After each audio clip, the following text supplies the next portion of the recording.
आदाब दोस्तों, आपके साथ मैं हूं आकिल रजा। आज सुबह जब आपने ट्विटर खोला होगा तो देखा होगा कि ट्रेंडिंग में लिखा हुआ दिख रहा था, तिहाड़ी सुधीर को उल्टा लटकाओ।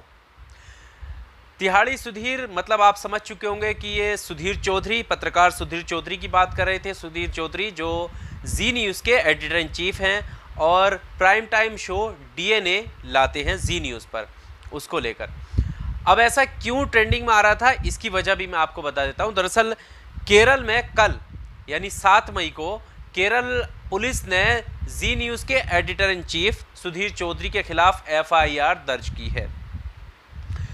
आपको बता दें कि ये कथित जो गोदी मीडिया कहा जाता है, गोदी मीडिया के तीसरे नंबर के पत्रकार हैं, यानी तीसरा नंबर है इनका जिनके खिलाफ एफआईआर दर्ज की गई है। इससे पहले अर्नब गोस्वामी के खिलाफ एफआईआर दर्ज हुई थी जब उन्होंने सोनिया गांधी को टारगेट करते हुए एक अपने प्रोग्राम में अभद्र भाषा का इस्तेमाल किया था।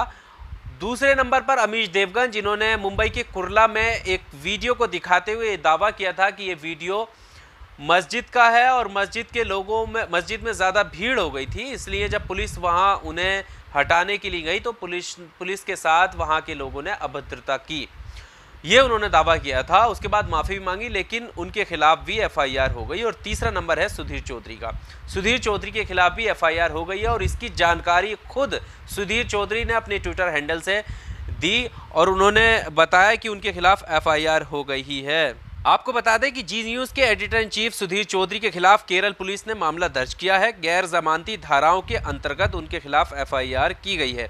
बताया ये जा रहा है कि वरिष्ठ पत्रकार के खिलाफ ये कार्रवाई 11 मार्च को ब्रॉडकास्ट हुए डीएनए प्रोग्राम के कारण की गई है। उन पर आरोप है कि उन्होंने अपने शो में इस्लाम को अपमानित करने का काम किया है।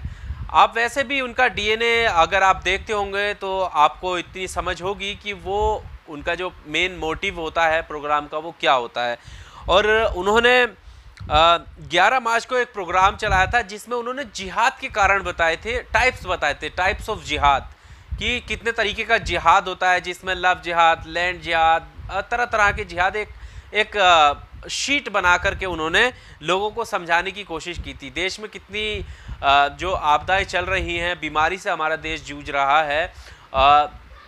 प्रवासी मजदूरों का सबसे बड़ा मुद्दा है कि प्रवासी मजदूर अपने घर वापस नहीं लौट पा रहे हैं, लेकिन उनके लिए वो कोई मुद्दा नहीं है। यहाँ तक कि सुधीर चौधरी प्रवासी मजदूरों को लेकर तो ये तक कह देते हैं कि जब ये शराब खरीदने के लिए इनके पास पैसे हैं तो क्या इनके पास किराए के लिए पैसे नहीं हैं? शर्म आनी चाहिए ऐसे पत्रकारों को। तो 11 मार्च को सुधीर चौधरी ने अपने प्रोग्राम में ये जिहाद चार्ट दिखाया था और उसके बाद बहुत सारे लोगों ने इनके खिलाफ कार्रवाई की मांग की थी, क्योंकि इन्होंने कथित तौर पर इस्लाम को टारगेट करने की कोशिश की थी, ऐसा लोग जो है आरोप लगा रहे थे। उसके बाद अब यानी 7 मई को केरल पुलिस ने इनके खिलाफ एफआईआर दर्ज की है। इसकी जानकारी देते हुए सुधीर चौधरी ने कहा, सच्चाई दिखाने के बदले ये रहा मेरा पुलित्जर प्राइज़। पुलित्जर प्राइज़ मतलब पत्रकारिता क्षेत्र में उम्दा काम करने पर मिलने वाला सालाना प्राइज़ होता है, उसको पुलित्जर प्राइज़ कहते हैं। आगे लिखते हैं कि प्रमाण साझा कर रहा हूँ, मेरे खिलाफ केरल पुलिस द्वारा गैर जमानती धाराओं के तहत एक प्राथमिकी दर्ज की गई है। ये इनाम मुझे सच उजागर करने के बदले मिला है। ये मीडिया के लिए एक साफ संदेश है, अगर आप दशकों पुरानी तथाकथित सेकुलर रेखा पर घुटने नहीं टेकोगे तो आपको जेल के भीतर डाल दिया जाएगा। ये कहना है सुधीर चौधरी का जब उन्होंने एफआईआर के बारे में अपने ट्विटर हैंडल से लोगों को बताया और ये जानकारी साझा की। इस कार्रवाई के बाद पत्रकार आरफा कानम शेरवानी ने भी अपने व्यूज़ साझा किए हैं। उन्होंने ट्विटर पर कहा है कि जिन पत्रकारों ने पेशे का हर उसूल भुलाकर पिछले 6 साल में देश के संविधान, लोकतंत्र व कानून के राज की हत्या की कोशिश में सत्ता का साथ दिया, वही अपने बचाव में आज उसी संविधान, लोकतंत्र, प्रेस की आज़ादी की दुहाई दे रहे हैं। आप हों या आपके विरोधी, याद रहे लोकतंत्र बचेगा तो अधिकार बचेगा। एकदम सटीक बात इन्होंने कही है। और शायद अगर लोकतंत्र बचाने के प्रति ये जिम्मेदार होते, यानी लोकतंत्र का चौथा स्तंभ पत्रकारिता को कहा जाता है, प्रेस को कहा जाता है, मीडिया को कहा जाता है, तो अगर उस चौथे स्तंभ की तरह ये वाकई में ही हमारे देश का मीडिया काम करता तो आज ये नौबत नहीं आती। तो कहीं पर भी देश में आज नफरत नहीं होती और देश के ये हालात नहीं होते। कहीं ना कहीं इस जिम्मेदारी के लिए भी यही लोग हैं। अब सुधीर चौधरी की खासियत के बारे में हम बात कर लेते हैं। ये वही सुधीर चौधरी हैं जिनको सरकार से पहले ही पता चल जाता है कि किस पर एफआईआर होने वाली है, किस पर नहीं होने वाली है। यहाँ तक कि नोटबंदी के दौरान इन्हें नैनो चिप 2000 के नोट में नज़र आई थी। हालांकि उस नैनो चिप का कोई भी प्रमाण आज तक सामने नहीं आया। जब भी दिल्ली के अंदर, चाहे वो उमर खालिद के ऊपर चार्ज लगने हो, टुकड़े टुकड़े गैंग का इनको पता है। जबकि खुद गृह मंत्री जो हैं, गृह मंत्रालय ने जब एक आरटीआई के हवाले में कहा गया तो गृह मंत्रालय ने साफ इनकार कर दिया कि वो नहीं, किसी भी देश की किसी भी टुकड़े टुकड़े गैंग को नहीं जानते, लेकिन सुधीर चौधरी जानते हैं। यानी जिन चीज़ों की जानकारी हमारी सरकार को भी नहीं है, उन चीज़ों की जानकारी सुधीर चौधरी को होती है।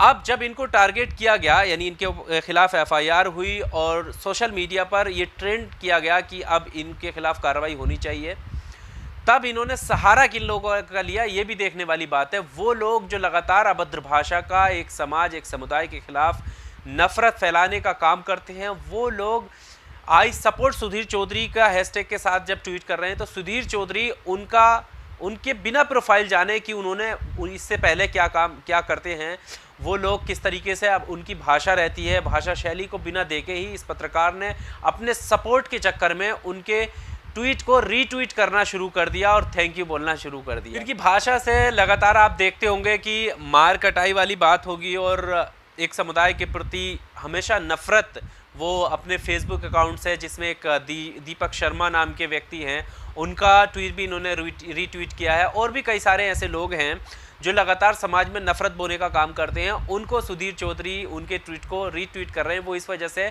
क्योंकि वो आई सपोर्ट सुधीर चौधरी लिख रहे हैं और इसको जिहाद वर्सेस जी न्यूज़ की लड़ाई बता रहे हैं। शर्म आनी चाहिए ऐसे पत्रकारों को।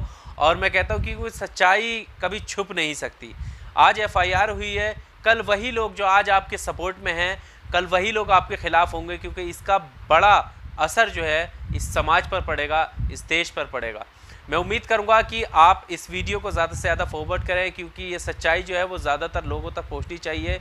और रही बात उस ट्रेंड की जो चल रहा था कि तिहाड़ी सुधीर को उल्टा लटकाओ, तो वो ट्रेंड की सिर्फ एक ही वजह है, तिहाड़ी का मतलब क्योंकि इनको एक रिश्वत लेने के आरोप में तिहाड़ जेल में भी रहना पड़ा था। ये भी एक सच्चाई है।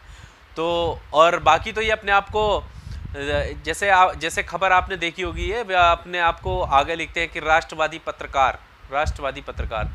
कितने राष्ट्रवादी हैं ये, इनके पुराने जो एजेंडे हैं, न्यूज़ हैं जो कि बनाते हैं न्यूज़ की शक्ल में, उससे देखकर पता चल जाएगा कि कितने ये राष्ट्रवादी हैं।